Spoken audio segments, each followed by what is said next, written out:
What is going on, guys? Welcome to the Final Four. We've got Illinois against Syracuse, the battle of the Orange Men. Mostly because of their logos and their jersey colors, right? It's all orange. It's just orange overload right now. We got two customs playing against each other. We got Apollo St. Patrick for the Orange and Henry Portis for the Fighting Illini. Both these teams have earned their keep, man. They have earned their way to get here. Obviously, with Syracuse beating the number one ranked Gonzaga Bulldogs, and Illinois in the very second round beating Kentucky to knock out perhaps one of the best teams in the tournament, if not the second best team in the tournament. I would have loved to see Kentucky against Virginia Tech just to kind of settle that debate on who was better. But we know in March Madness, a lot of random and weird stuff can happen.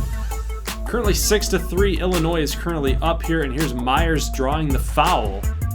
And he's actually going to go ahead and hit his free throw shot. It is now 8-3. Forbes with the old man stroke. I think that's why you guys like him so much. Able to hit that too. Portis firing from deep. Going to hit that for three. Here's Scott Irving. Got some moves on Paxson. Going to score 11-7. Here's Portis again. And he's going to knock down another three. So 2 3 balls for Portis so far have been good. It's currently 18-9. So Illinois has doubled up Syracuse. And they just can't seem to stop these big bodies out of Illinois. We've talked about it pretty much ad nauseum. We know that Syracuse has a really good offense. And they've got a little bit of size. But compared to Illinois, their size doesn't match up. We can see that kind of coming into play here as it's 26-16, and they're not done. Buford hits a three in the corner, so Cinderella is not going to go away quite yet. Slam dunk here for Apollo St. Patrick. Paxson with the spin plus the fire. I mean, how do you stop these guys? So it's like once Illinois gets on a little bit of a run, once they get hot, they're really tough to handle because they play good defense. It's kind of their calling card. We've seen it so many times throughout this tournament so far. It's kind of just what we've come to know this team and how they operate.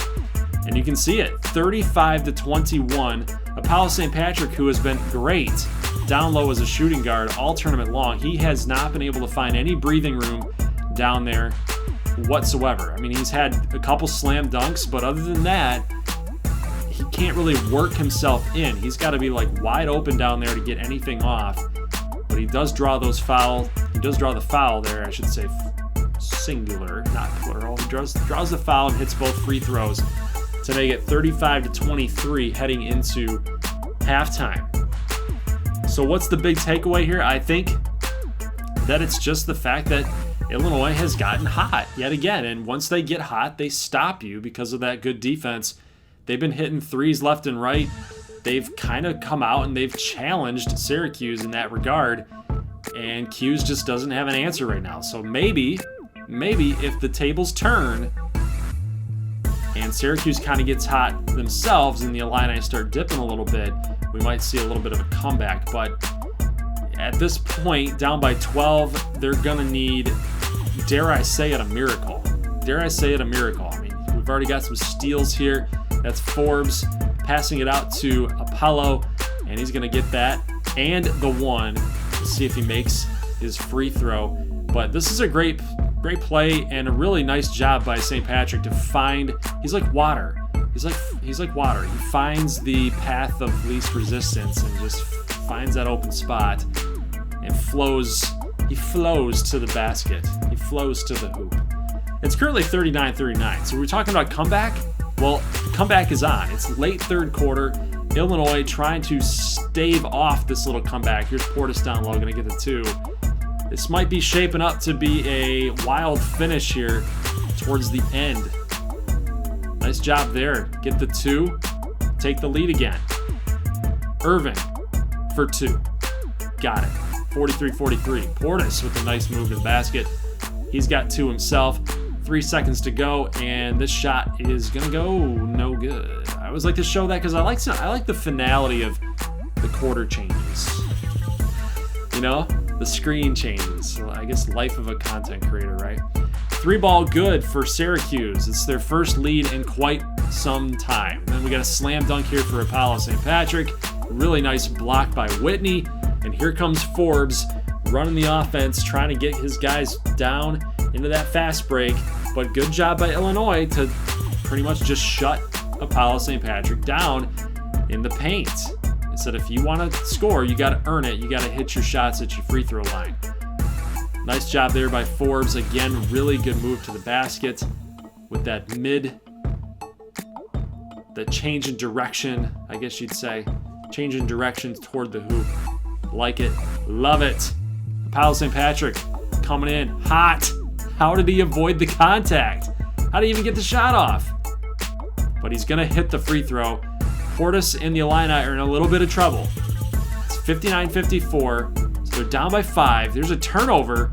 Portis running down the court, trying to get something happening, and Paxson misses the shot, but he gets his own rebound, picks up the foul from Hill, and Paxson will hit this free throw, and then the next one. So 59-56. Jenkins with the score. 61-58. Illinois down by 3. You gotta stop them. They get a stop. St. Patrick got blocked. Here's Buford. He could take the shot there, but he passes it off to Paxson. Gets the 2. Oh, man. Wild finish. Here we go, boys. Here we go. 55 seconds to go. Forbes, I think you got to find St. Patrick, right? You got to find your hot hand. You got to find your best scorer. Paxson decides not to jump the route. Doesn't get the turnover, but how in the world did St. Patrick score right there? How did he do that? I mean, he can shoot from all angles and still get it in. Illinois with 30-plus seconds left to go. Can't get this shot to go. Apollo with the slam dunk. Gets 2. And now he's pumped up because he knows that he is going to the natty. He's going to the national championship, guys. I don't think that there's a way Illinois comes back here unless, of course, you foul and Syracuse starts missing shots, but it doesn't look like that's gonna happen here. We'll see what Apollo does at the line, but Paxson will foul out. He only had 8 points, but he's kind of like the guy that runs their offense, so that's kind of a little bit of a blow here with 12 seconds left. You need a guy like that to be able to find the open man, right? So 66-62, make it 67, so back to a 5-point game. Now 66-67, and the 3-ball is gonna go. So Buford hits it. Amazingly, he hits that. So about 6.6 seconds left. St. Patrick has huge free throws right here. So they're up by 2, now up by 3. This next one is big. You can get down the floor and get a 3-point shot to go in 6 seconds. So this one's huge to go up by 4, and he's got it. He's got it. So Illinois, you got to hit a 3. You just have to. You got to get it down, Waters. You got to go. You got to go. Let's go. You're wasting too much time, but Portis gets the green. And guys, it's not going to matter though, because 0.2 seconds, the inbound pass, unless you can get a steal, even then, you touch the basketball, and the clock's going to go. Guys, this game's over. And Syracuse is going to the national championship. Illinois gave it everything that they had. They just ran out of gas, I think. They ran out of gas as the number 9 seed, as the underdog throughout the entire tournament. And they had some good production out of Portis, Buford, Myers. Paxson was pretty good. But St. Patrick and Irving, they were better. 10 of 10 for free throws. Again, St. Patrick just could not get down low like he wanted to, like we've seen in recent games, so he had to get to the free throw line to get those point totals. You guys saw the meme from last episode. I like that comparison. I really do. I think that Virginia Tech, with that 3-headed monster against Thanos, Alejandro Zagorac, I think it's a good comparison. You guys saw the meme from last time, so I put it in there again for you. I'm proud of it, okay? I'm proud of my editing skills. All right, let's get to this game here. Who do you guys have? I want to know. Put it in the live comment section here because I just want to get a gauge of where you guys are at, especially with how you're feeling about some of these custom prospects. Because I know that you guys are scouting for your XBA favorite teams, right? You've been scouting, right? I'm holding you to it. There's a couple guys that we don't really know about yet as far as the EuroLeague goes and players that didn't make the tournament. But we're going to get a scouting video actually done and uploaded here within the next week or two to go over every single one of these custom prospects that you either missed or from the EuroLeague and from guys that you've seen, like Marcus Anthony hitting these 3 balls here, Zagorac getting rebounds, doing his thing down low like he is right here off the backboards. Yeah, we're going to get a full-on scouting report for all these custom prospects so you kind of get an idea of who you want us to draft for your favorite team, because we're going to get you guys involved in the XBA draft. All right, let's get into the game. 21-15 currently. We're in the second quarter here. This is a big game, obviously, for both schools. Louisville trying to get back to the Natty. Virginia Tech, I don't know the history of Virginia Tech basketball. I'm kind of a noob with that. But I would assume that it's not as stoic and historic as other more blue chip type of schools. But we got a 25-18 game here. Zagorac trying to do his best to carry the load, put the team on the back, and get it done to advance and get into that national championship against Syracuse. It'd be kind of a weird matchup, Syracuse and Louisville, but hey, it's the XBA and it's March Madness. Anything can happen.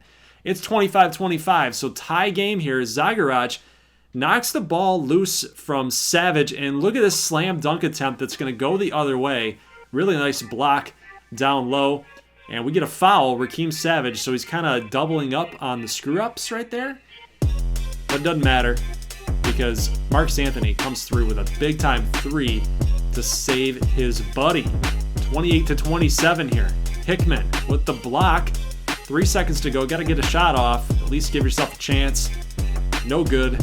Off the back iron. And Virginia Tech is going to hold on to a 1-point lead going into the half. So a little bit closer of a halftime score than we saw in the Syracuse and Illinois game. So takeaways. Really close game. But I think the rebounds is really what's the difference here. We got 5 rebounds more for Virginia Tech versus Louisville. You would have expected Louisville to be a little bit better in the rebound section than Virginia Tech because of this guy, right? They're going to need him to be better in that rebound section. But then again, one man can't do everything, can't do it all. Or can he? Getting slam dunks down low. He's doing his thing down there. That's where he lives. Getting screens. Using himself as a decoy to allow his teammate to score there. Nice job. Can't double it up with the free throw. And because of that free throw miss, that's going to turn the other way for a Marcus Anthony slam dunk. He's got 19 points tonight. And we're not even in the fourth quarter yet. So he's not even done. He keeps going. 2 more points for Anthony. You guys kind of get the idea of what's going on here, right? I mean, you can see it. It's back and forth. Seesaw battle here between these two ACC schools.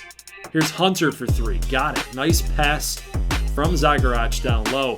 49-52. Oh, the spin! The spin move, and Hickman even had his hand on the basketball. And Zagorac still pushed it through and scored.